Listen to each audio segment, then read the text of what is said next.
Right now on the National Weather Desk, it's been recently quiet in the tropics, but that could change. We'll show you where those three systems are that we're keeping our eye on coming up.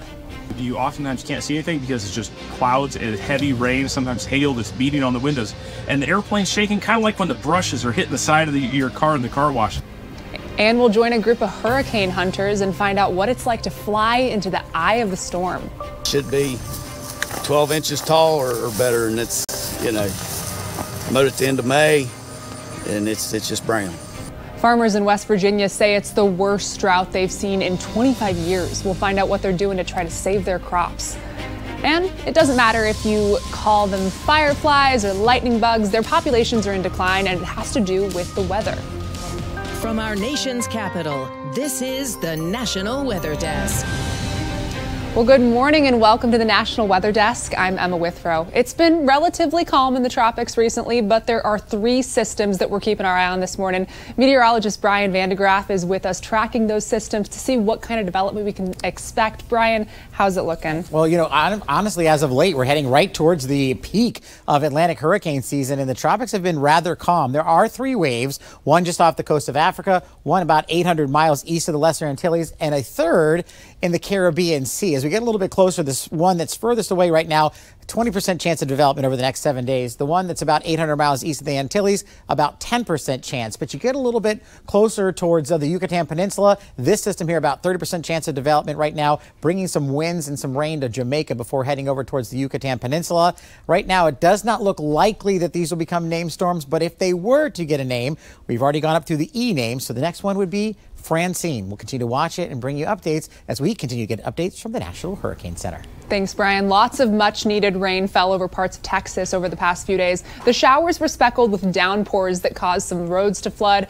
The Abilene area picked up between 2 and 3 inches of rain. In parts of the San Angelo area, the totals were higher. Some areas saw almost 5 inches of rain. One driver in San Antonio actually used his cell phone to document how his SUV was submerged in a flash flood. Tuesday morning, his SUV started to float and the current spun it into another stalled vehicle. A San Antonio firefighter luckily was able to tether to a rope and managed to drag him to safety. After a few hours, the water receded and all that was left was debris scattered across the roadways there. And summer might be winding down, but more than 62 million Americans are under heat alerts today. Areas all along the West Coast are going to be impacted from Washington State through Southern California, and even portions of Arizona and New Mexico could see triple digits today. As Amy Kiley reports, the heat could be around for the next few days. It really does help. Tens of millions of Americans are under heat alerts today as the Southwest faces record-setting temperatures. I got here and I started burning and melting away. I was about 50 more pounds when I first got here, but now I'm a little bit lighter. A heat wave settling in there is no joke, and it's set to stick around for days. Coming here earlier, and then for the rest of the day, staying home where it's air conditioned. Utility companies say the LA and San Diego power grids are holding up, but they want people to reduce energy use between 4 and 9 p.m. Crews are prepared to quickly respond to power outages in all weather conditions.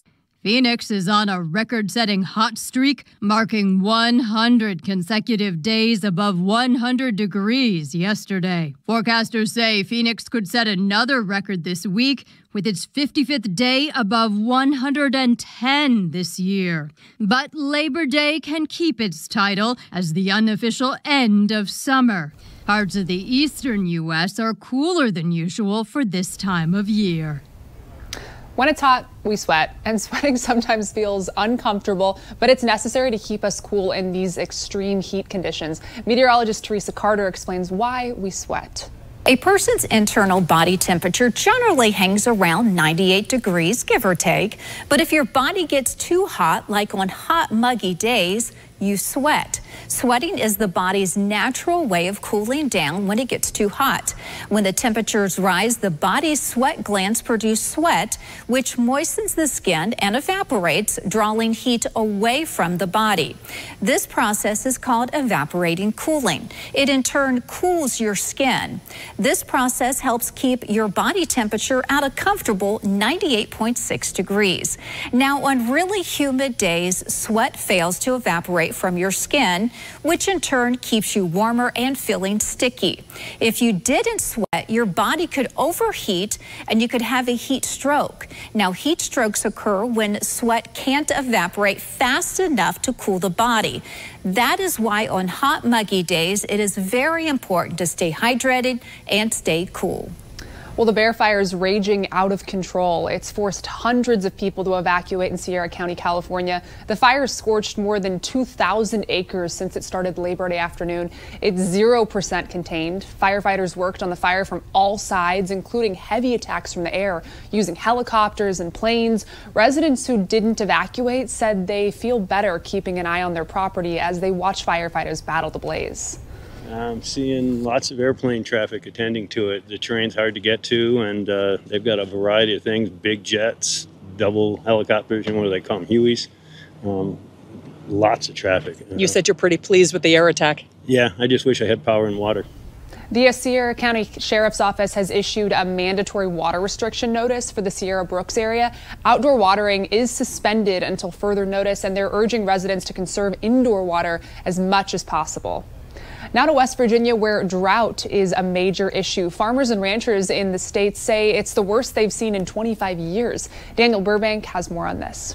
At Grassy Run Farms, millions of soybeans are at stake. If we can get another shot of rain on them. The recent rains helped, though it depends which side of the road you're on in Mason County. Everybody's got pride to have the best looking crop field or the best looking herd of cows. 20-year-old Mason is heading for his junior year at the University of Kentucky, studying how to get the most out of crops. It just doesn't come to Walmart, you know, and where they just buy it off of there. Even during droughts. You know, nobody has said a whole lot, really. When things get bad, everybody kind of keeps the bad to themselves. Roane County ranchers have an outlet to discuss their concerns. I grew up in the 4-H program. Extension agent Brandy Brabham. When we have situations like this, it makes farmers be better managers because they have to be. Brabham is one of more than 50 agriculture experts in the state. She says this is one of the longest dry summers she can remember. I've heard many farmers helping each other. You know, if they've got extra hay, they definitely put it up for sale early, and or tell the neighbors, hey, I've got this if you want to come down and cut it. Only time will tell when the land heals itself. The discovery of a new plant in Iowa quickly went from excitement to concern as conservation officials realized the plant might be a harmful invasive species. Meteorologist Grayson Freud has more. Kristen Morrow was walking through the prairie at Kent Park when she noticed something she hadn't seen before. When I was hiking, I noticed a species that was a little bit different, and I hadn't seen it in the last 9 years that I had worked here, and so I keyed it out and discovered that it was a species that we hadn't had in the park before. Records show the downy sunflower is native to 2 counties in Iowa, but as it turns out, the historical records aren't accurate, and this plant is actually an invasive species. Invasive species are spread primarily by humans, but in this case, they believe the flower seeds may have been mixed in with bird seed that was spread in the prairie. Now, because this is a very aggressive plant and we have a beautiful ecosystem here already, we're going to go in there and remove this. We'll actually cut the stem, and then we'll use a small dauber to place a small amount of chemical on there that hopefully will help control this. As a rhizome, the downy sunflower plant has creeping root stalks that can spread in all directions, spawning new shoots with new plants popping up all over. So it will require us to come back and continually check this site to make sure that at least we're keeping this plant in check, if not eradicating it. And if you're looking for some more weather content, be sure to check us out on social media. You can find us on Facebook, YouTube, Instagram, X, and TikTok. Just search the National Weather Desk or scan that QR code on the bottom left corner of your screen. And coming up on the National Weather Desk, we'll join a group of hurricane hunters and find out what it's like flying into the eye of the storm. And we'll look at how a changing climate is impacting firefly populations across the U.S.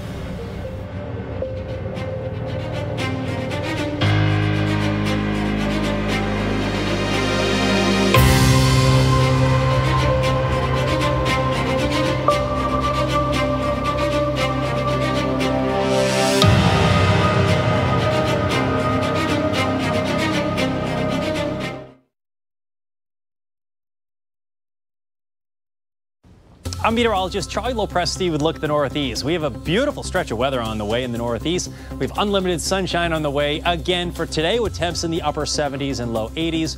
We have low humidity. This is about as good as it gets for early September. After a cool start, notice these temperatures warming up to seasonably mild levels with a lot of sun. There's a storm that's going to pass off to our east going into the late week time frame, but Thursday looks to be another delightful day with a lot of sun and highs in the 70s. I'm meteorologist Jasmine Lomax with a look at the Mid-Atlantic region. We're in for a gorgeous day, starting with plenty of sunshine. Into the afternoon, still mostly sunny across the region with nice and comfortable temperatures as we enjoy a stretch of fall-like days. We'll start to have more clouds move into the region on Thursday. The next weather maker will follow on Friday. High temperatures will range from the 60s through the low 80s. Then into the night, temperatures will drop to the 40s, 50s, and 60s. I'm meteorologist Charlotte Carl. Here is a look at your highs for this afternoon. We are going to be in the 80s for the most part, upper and mid 80s the further north you get. Up in Asheville, we'll be in the mid 70s, starting to look like fall up there, and then the upper 70s in Raleigh. Over the coming day, we are going to see isolated showers and storms along the coastline. The areas that will see the highest amounts of rainfall are going to be along the Gulf coastline, so Louisiana, southern Mississippi, and southern Alabama, as a result of that area of low pressure off the coast.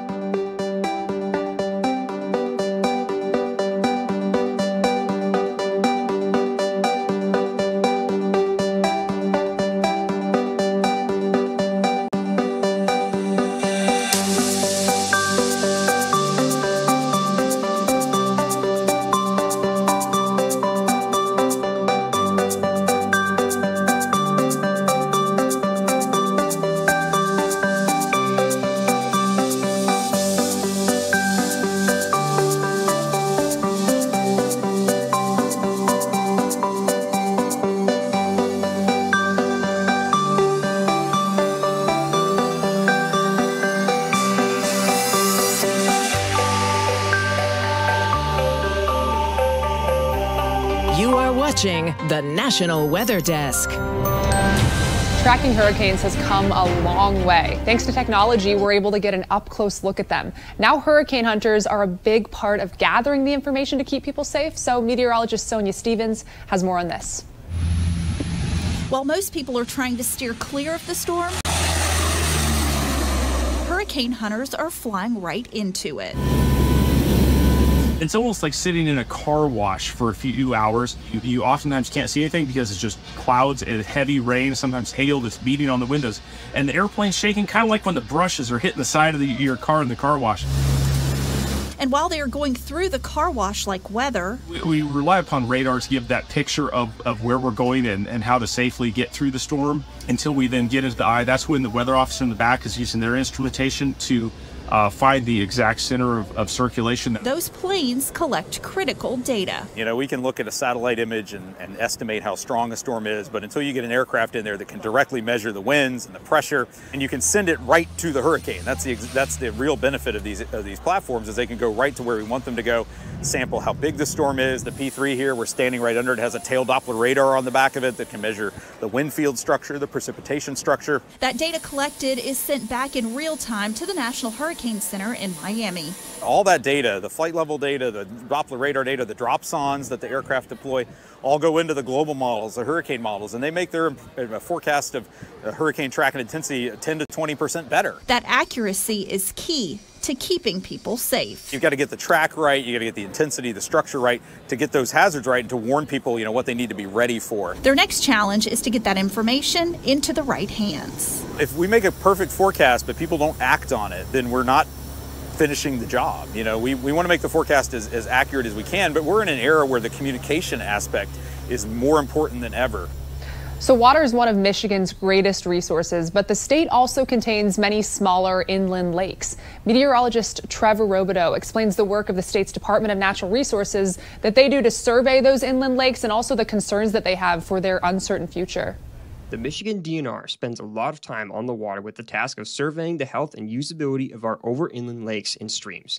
DNR Lake Fisheries Coordinator Jim Francis says their work narrows down into 3 categories: management action, evaluating status and trends, and increasing fishing opportunities. There's a lot of things that affect the quality of a fishery in individual lakes. And so we want to track that over time and make sure that we're not seeing a decline in the fishery. But this is no easy task. We've got 11,000 lakes in the state of Michigan, right? So it's a huge number of lakes. We can't obviously get to all of our lakes and streams with our staff. So the DNR conducts status trends at sites on 3-year rotations to estimate fish population and health. We do 3 years of survey, and then we take 3 years off. So it's on a 3-year on and off cycle. And that allows us to track a subset of our populations over a longer period and with more more intensity, so we can detect changes over time. However, the DNR is concerned climate change will have an effect on fisheries all around the state. Warming water temperatures, especially on inland bodies of water, can prove very harmful for Michigan's cold water fish like lake trout and carp. We're targeting specifically with our status and trend survey, we're targeting trout and smallmouth bass populations. So those are species that could be sensitive to changes in temperature over time. Francis says even recent changes like increased rainfall is also changing the quality of streams and lakes, leaving the future of fisheries uncertain and the difficulties of managing them more difficult. I mean, if you look at the intensity and frequency of rain events, it's really increasing, and that has important implications for our streams as far as habitat. The climate is changing, and it's having impacts across the globe. In South Carolina, those changes are impacting the state's firefly population. As temperatures increase and rainfall decreases, the number of fireflies in the state is shrinking. Clara Faith has more on this. Some call them lightning bugs, or fireflies, but most don't know they aren't a bug or a fly. They are beetles. They are carnivores, so in the larval stage, they eat slugs and snails and worms. Experts like biology professor Sarah Lower say fireflies have short lives and they spend most of their lives in the larval state. But when they grow up to be adults, that's when the light show starts. As adults, they're looking for mates. So the flashes that you think about when you think fireflies are how they find each other. With their beauty and entertainment, these fireflies need moisture to live. So fireflies we think of as being really closely linked with moisture. They typically, you can find them in areas that are sort of near streams. Although the insects are resilient, scientists have one concern. During periods of drought, the firefly populations really go down. There are more than 2,000 species of fireflies, and Laura says 14% of them are becoming endangered in certain regions. Like one summer, it didn't rain for like the whole month of August, and so fireflies were gone and didn't show up again until the following year. We do think that they can, if conditions aren't favorable, that they can delay pupation and become an adult later. But she says you can help scientists like her by keeping record of when and where you see the insects light up. We get a lot of questions here at the National Weather Desk, so we're bringing you guys a new segment from meteorologist Andrew Buckmichael, where he reads those questions from viewers on Facebook and answers them. So let's take a look. So I want to start this new segment called Weather Bucket Questions. And I asked you on my Facebook page, do you have any weather-related questions? And sure enough, I got a lot of them. I printed all of the questions off. I've got a bucket, so we're going to call this the Weather Bucket. And I'm going to answer some of your questions. So let's see which one we're going to answer first. Here we go.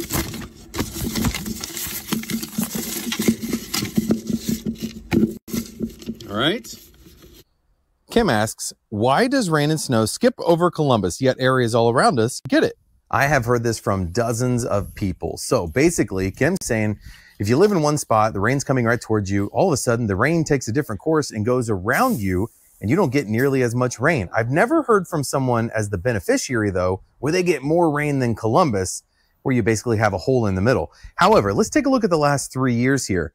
There are no holes over Columbus when you take a look at the big picture year after year. How about the 3 years before that? Again, no hole over Columbus where they're seeing less rain than before. And we'll go back even 3 years before that. Again, no hole over Columbus. Sometimes it may just feel like you may be missing out on the rain, but eventually it all evens out and everyone will get about the same amount of rain once you take a look at the big picture. So if you've got any weather questions, let me know and I'll add it to the weather bucket. And now it's time for a short break, but first we're going to take some views of the Rocky Mountain National Park in Colorado. Just gorgeous out there right now.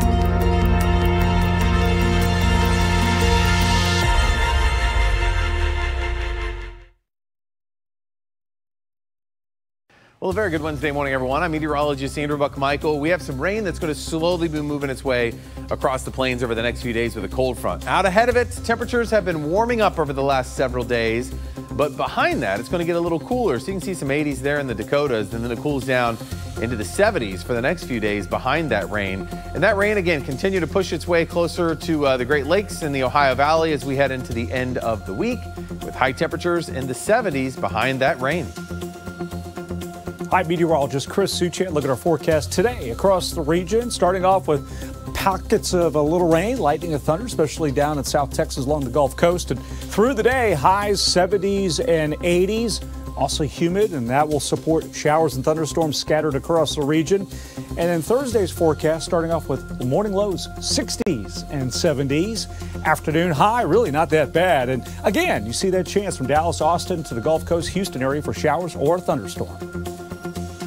Well, hi there, everybody, and a good Wednesday morning to you. I'm meteorologist Shannon O'Donnell. Out west, the big story is certainly the heat. We're seeing temps in the triple digits in Phoenix and Vegas, which has been the case for the better part of the last 3 to 4 months. But this heat is going to extend all the way through Reno and into Portland today, the Rose City up into the mid-90s there in the Willamette Valley. Thunderstorms still brewing over the Four Corners region, but again, it's the excessive heat from California into Oregon that's the top story today. And that's the scene from here.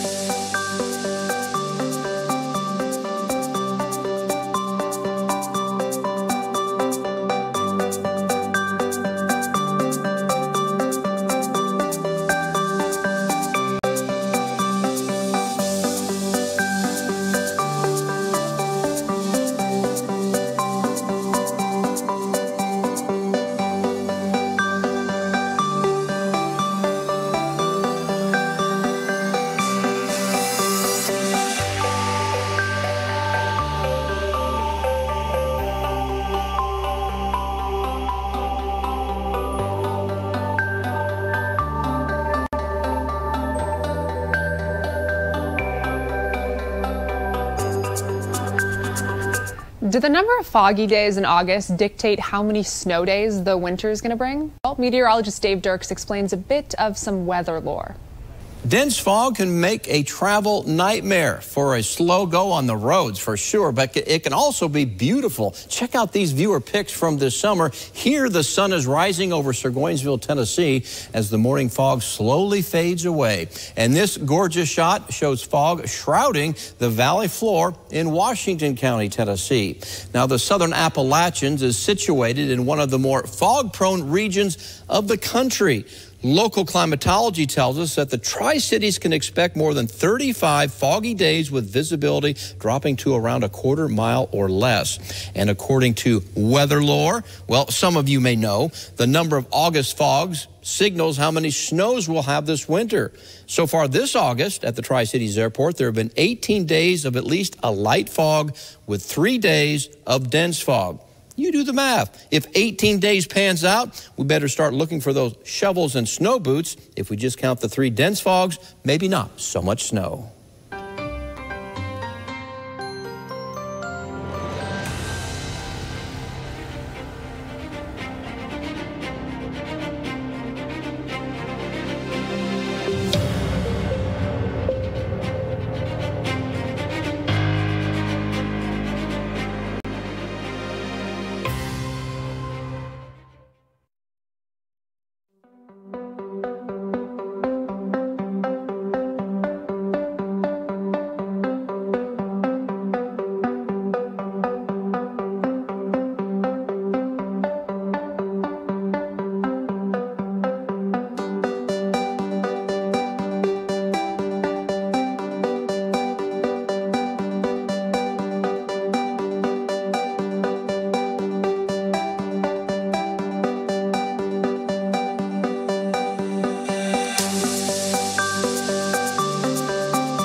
Well, thank you guys so much for joining us this morning. I'm Emma Withrow. Make it a great Wednesday, and we'll see you right back here tomorrow.